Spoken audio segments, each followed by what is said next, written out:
Indian winter driving is such a challenge. Sometimes it's so slippery. আজকে আমাদের সারাদিনে winter weather advisory আছে, মানে খারাপ ওয়েদার হবে।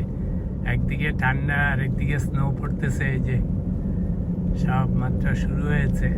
রাস্তা এমন স্লিপারি,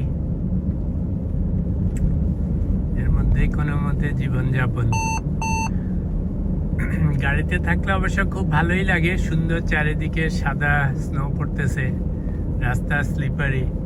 বাট গাড়ি চালানোটাও একটু লিটল চ্যালেঞ্জিং, এতটা সোজাও না, প্রায় স্লিপ করে যায়। উইন্টার টায়ার থাকলে একটু ভালো, উইন্টার টায়ার না থাকলে বেশ স্লিপারি, খুবই স্লো চালাতে হয়, দূরের থেকে ব্রেক করতে হয়, আদারওয়াইজ রাস্তার চাকা ব্রেক ধরে না ঠিক মতো। এখন একটু অফিসে যাচ্ছি, এই যে স্লো যেতে হবে, কেন স্লো না গেলে স্লো, আগে থেকে ব্রেক না করলে ব্রেক ধরবে না।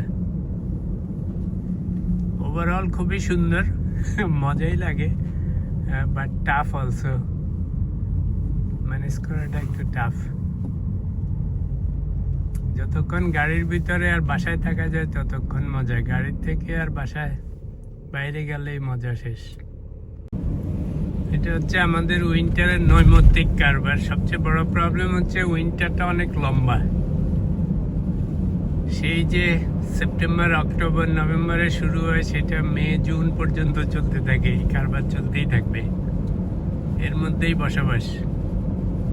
আমার ধারণা পুরনো আমলে যখন মানুষ এসছিল কানাডাতে তখন নিশ্চয়ই গরমকালে এসছিল, নাইলে এই ঠান্ডার মধ্যে এরকম স্নো কাভার্ড সব কিছু রাস্তাঘাট, এর মধ্যে মানুষ আসতে পারতো না, বসবাসও করতে পারতো না।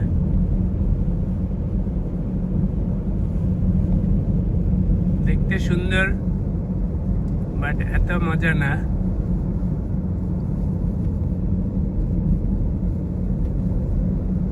যাই হোক, স্নোর মধ্যে সবচেয়ে বড় কথা হচ্ছে আস্তে আস্তে গাড়ি চালানো। জোরে চালাতে গেলেই পিছলা খেয়ে রাস্তার পাশে চলে যাবে আল্লাহর নাম করে, সেই জন্য স্লো যাইতে হবে। আর এই যে ব্ল্যাক দাগ দেখা যায়, অন্য গাড়িরা একটা ট্র্যাক সৃষ্টি করে, ট্রেল, এটার উপর দিয়ে যেতে হবে যাতে সেফ থাকা যায়। এই রাস্তাটাও খুব মজার, দুই পাশে গাছপালা, মাঝখান দিয়ে যাওয়া। বাট আজকে স্নোয়ের দিনে স্নোটা দেখা যায় না অতটা ক্যামেরাতে, কিন্তু জিনিসটা সুন্দর আছে, মজার আছে।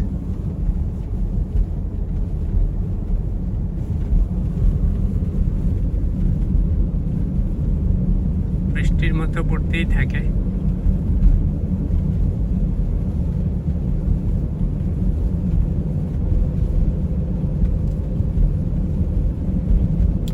বেশি স্নো পড়লে অনেকে হেডলাইট জ্বালিয়ে দেয় যাতে একটু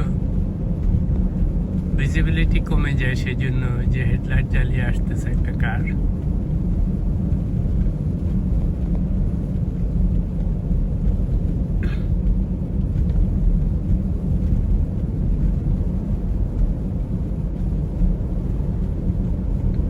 একসময় স্নো দেখার কত শখ ছিল, আর এখন স্নোতে প্রতিদিন বারিড হয়ে থাকি, অস্থির লাগে মাঝে মাঝে। বাসায় থাকলে অবশ্য মজা লাগে, সুন্দর স্নো পড়ে সাদা চারিদিকে, বাট যখন কাজে কর্মে যেতে হয় বা ক্লিন করতে হয় তখন আর অত মজা নেই।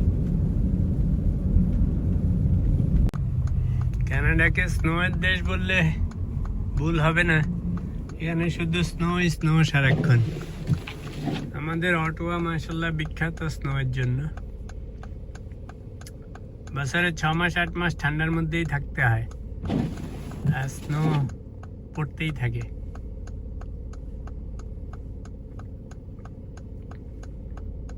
It's a tough life, not that easy. যতটা ড্রিমি মনে হয় দূরের থেকে অত ড্রিম না।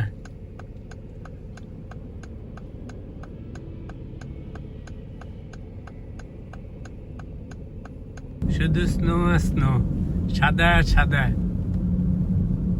এই যে সব সাদা সাদা সমারোহ। সাদা মানেই হচ্ছে যে বরফ, এখানে তো স্নো বলে, এই বরফ পড়ে পড়ে এরকম সব সাদা হয়ে আছে। সারা দিন ভরে পড়বে।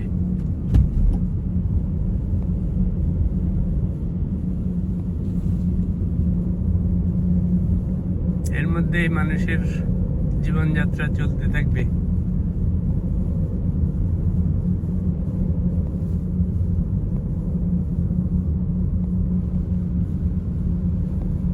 এটা হচ্ছে ম্যারিবেল এরিয়া।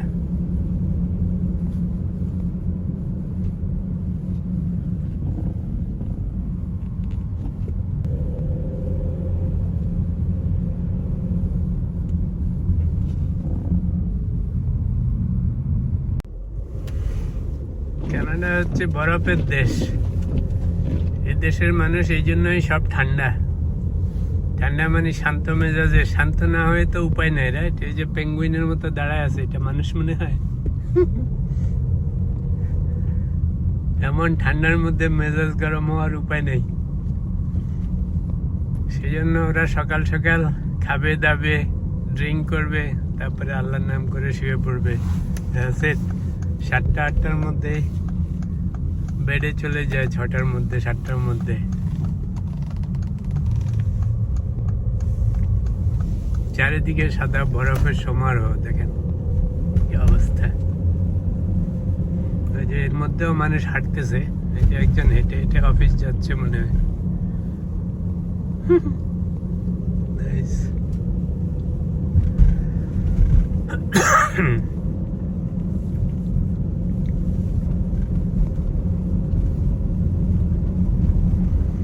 এটা হচ্ছে কলোনেড রোড।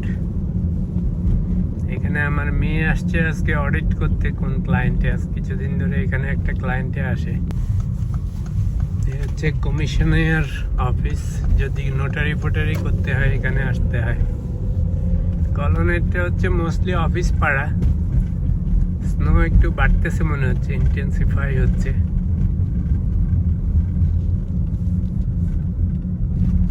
এই যে সাদা সাদা দেখা যায়, ক্যামেরাতেও তো আসে না, কিন্তু আসলে আরো অনেক বেশি পড়তেছে।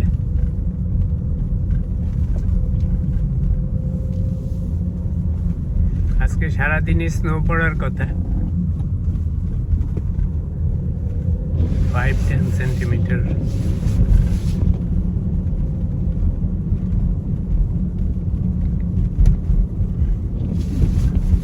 ক্যানাডিয়ানরা অভ্যস্ত অবশ্যই এই জীবনযাত্রায়, আমরাও অভ্যস্ত হয়ে গেছি, উপায় তো নাই। বছরের 6 মাস 8 মাস এরকমই চলতে থাকবে।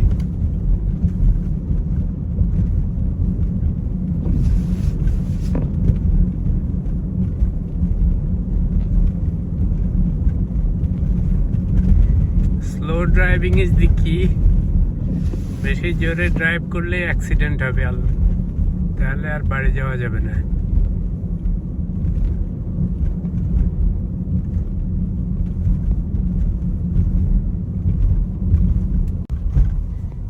আমার মেয়ে এখানে যে কলোনেড ব্রিজপোর্ট, এখানে আসছে অডিট করতে। আজকে কিছুদিন ধরে এখানে আসে, গাড়ি থাকার কথা এখানে।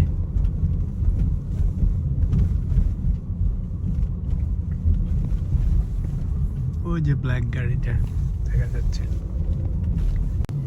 মনে হচ্ছে স্নো এর হিমালয় পর্বতে যে কিরকম পাহাড় পাহাড় হয়ে আছে, রাইট?